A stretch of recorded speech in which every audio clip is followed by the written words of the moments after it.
Greetings.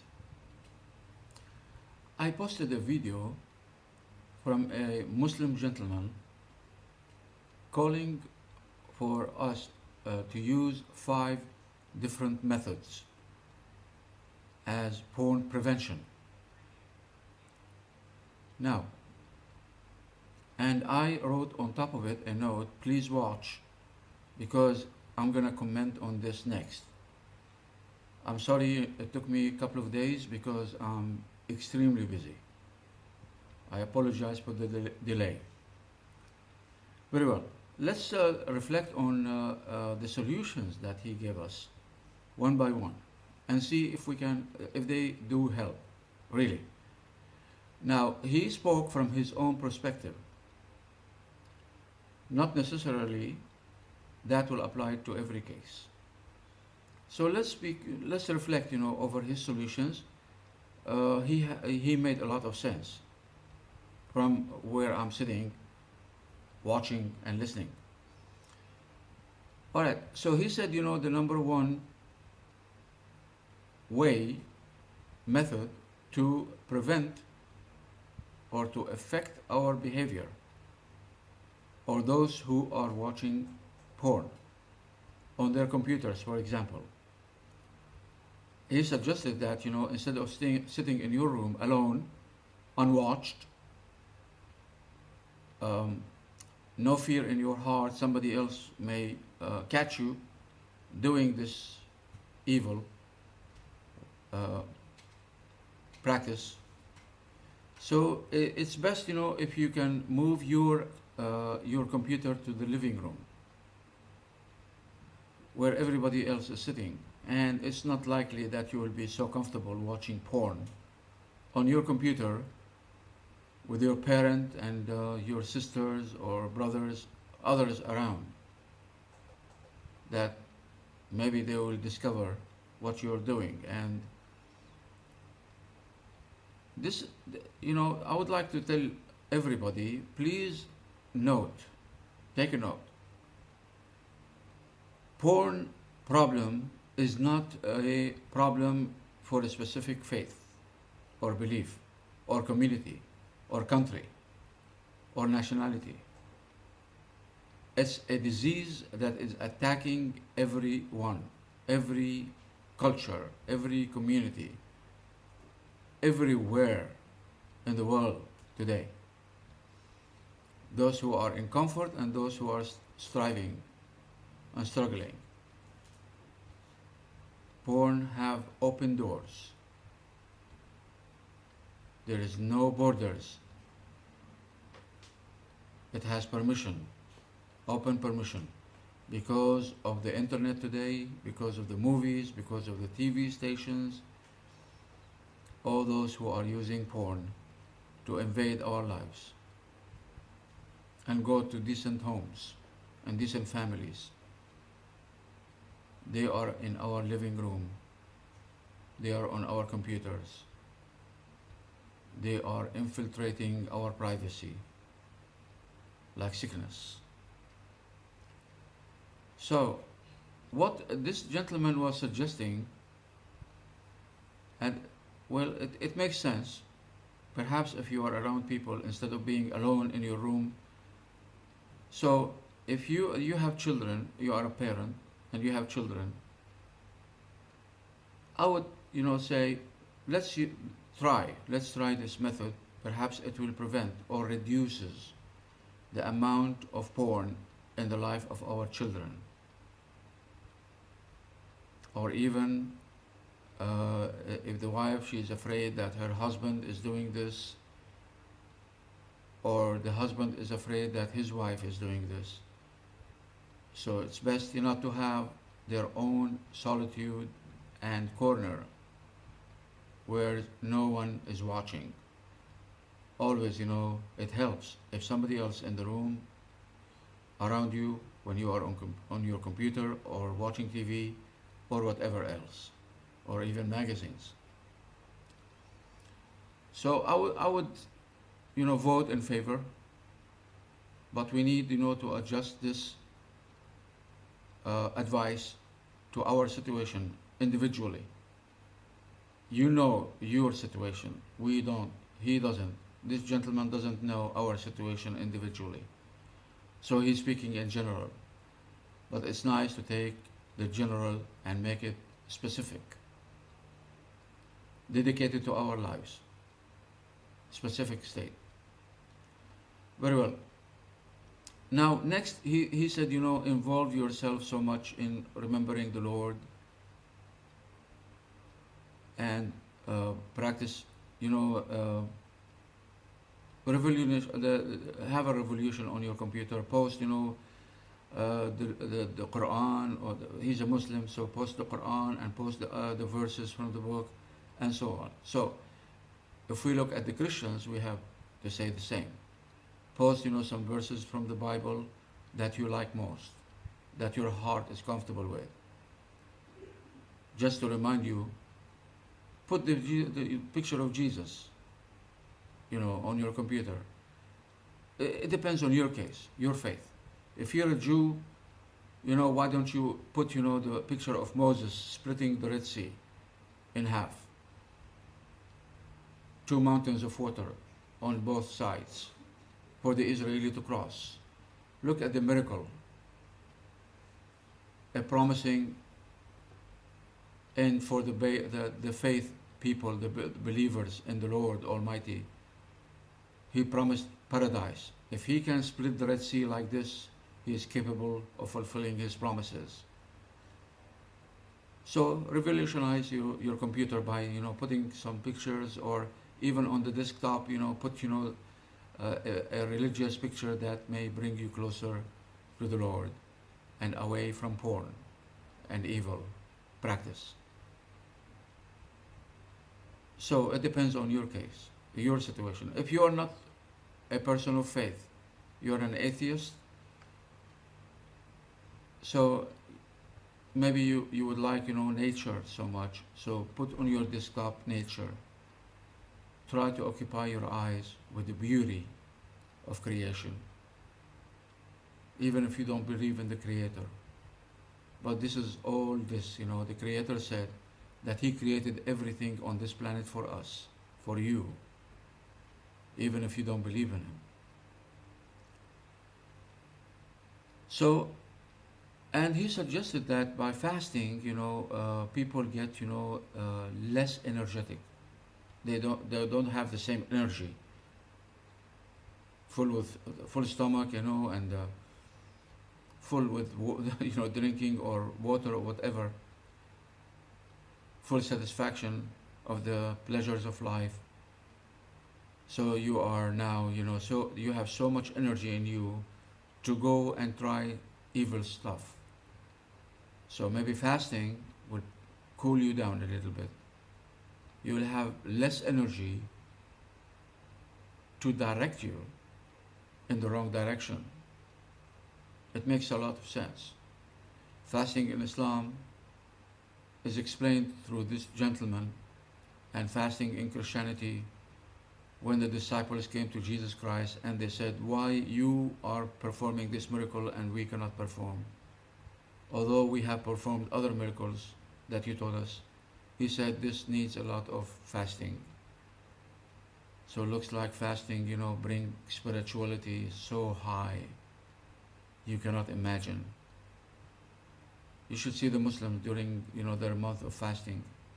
What kind of spiritual state they experience. It's amazing.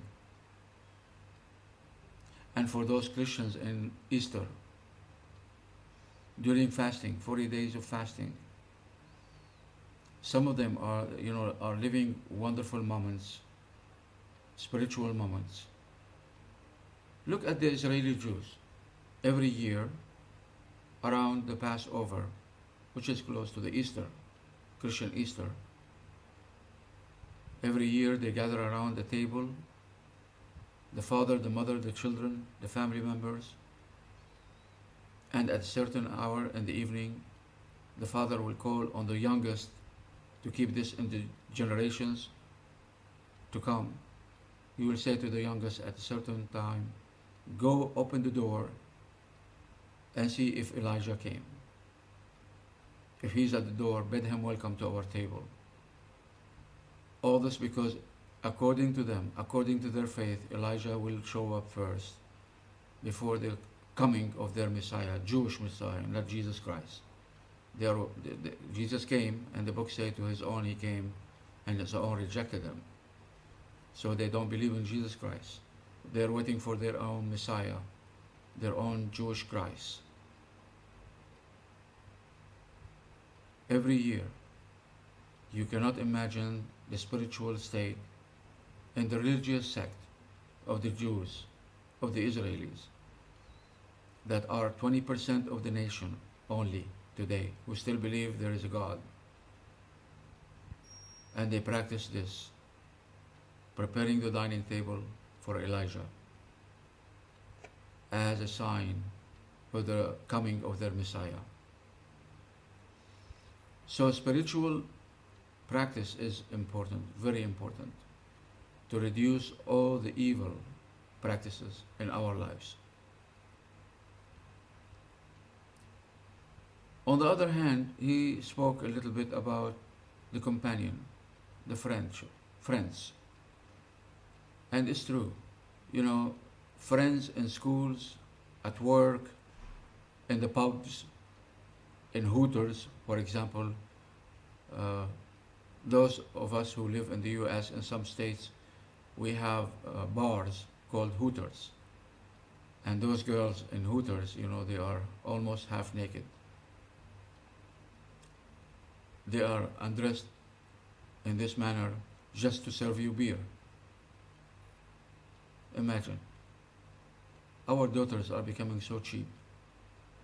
Cheap flesh, cheap service, cheap look. They are cheap in every way. Very well.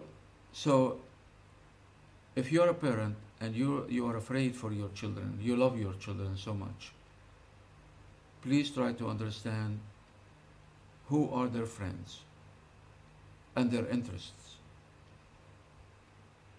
You know how stupid and evil, friendship can be, like in school, in high school.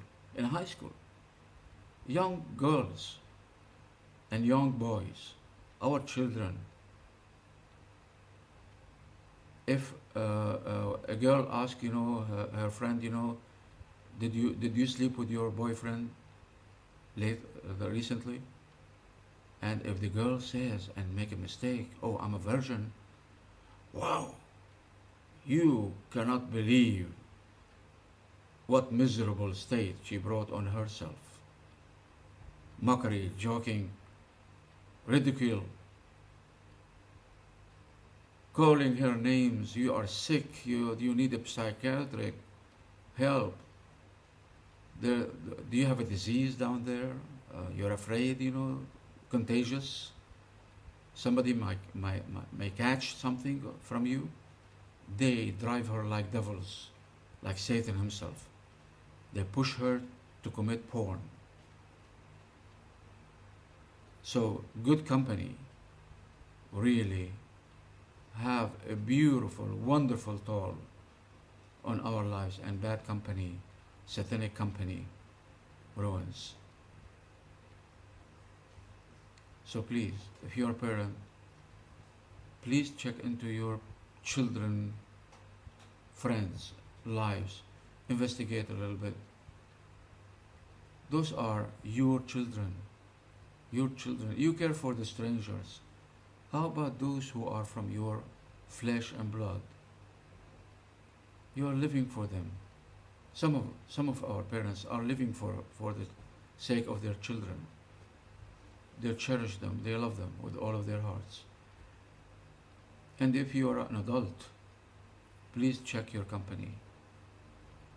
Try to avoid those who push you to do the rotten thing. Try to look for good company. Believe me, I swear, you will find joy and entertainment in both.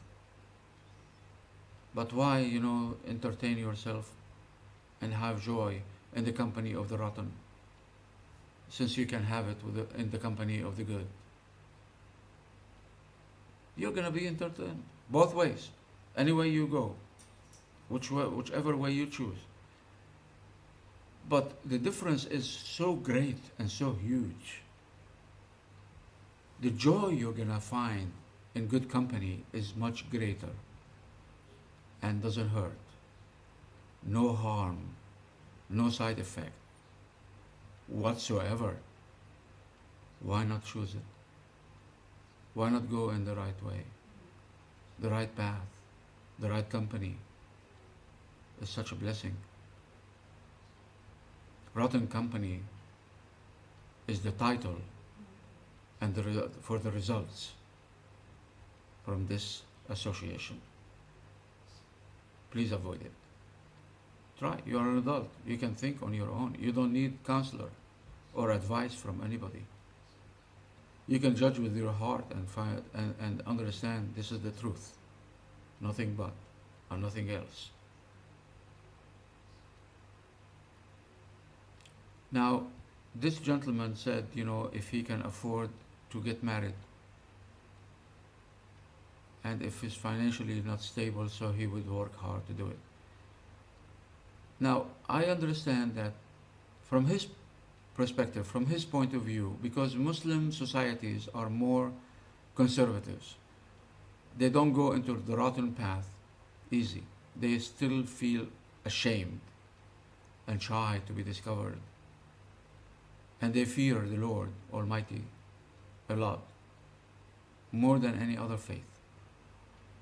But in the case of others, other beliefs, who find it so easy to commit adultery, to go to porn, illegal sex, that may drive, we will talk about how many diseases. As I promised, I will give you a list some other time. But what I'm trying to say, if you want to marry, try for a good wife. And if you have problems with her, try to rationalize, find the reasons, the causes for the trouble. Try to solve it. Don't ignore it. Some women nag. Yeah, I understand that. But some men also do the same. We're almost the same in nature. Males are no different than females or females than males. We have our handicaps, both of us. And you know who will win at the end? Those who use their brain and their heart, and they try to save what's left, not to destroy and ruin. It's beautiful to build a home, and it's so sad to bring it down, to destroy it, especially if you have children. So yes, if you try to look the best girl that will lead a good life, if you try as a female to look for the best man, that you can see the positive indications that he is a good man, making a good husband, may build a home with you together as partners. Not joy for the moment. Not to say the happiest day in my life when I wore the ring. No. You want not one anniversary per year. You want every day to be a celebration. Do your homework. Work for a good marriage. Do not be taken by the superficial, the surface. Look deep. You can sit with them. If you're a female, sit with the males and see how they talk, what their interests. Try to discover, like as if you are an adventurer going into a jungle, fighting, whatever may attack you, seeking your life. put traps, surround yourself with fire to drive away the evil. So, as if you are going into a jungle and taking chances, this is exactly the same. So, don't go blind, go prepared. Both of you, males and females, because you need a good marriage, a good, a good partner to share life with and stay married till death do you apart. So I appreciate this gentleman, this Muslim gentleman, for the guidelines that he gave us. I think they are good leads, and if we think about them, they may help. Give it a chance. Before him, I posted a Christian advice. The first video I put, it was from Christian faith. So we need all the help we can get. From the Muslim, from the Christians, from the Jews, from the Hindu, from the Buddhist, from all and every human being who is willing to help. We accept it. Thank you so much for watching. Now, one more word before I finish today. Yeah, it's wonderful to stand against, as this group says, all stand against porn. But standing against doesn't mean just, saying we deny it. No. We have to move to action, because actions speak louder than all of your verbs. So let's do something about it. Again, thank you for watching. I hope this is a good sharing on my part, and more to come, I promise. Take care and be safe.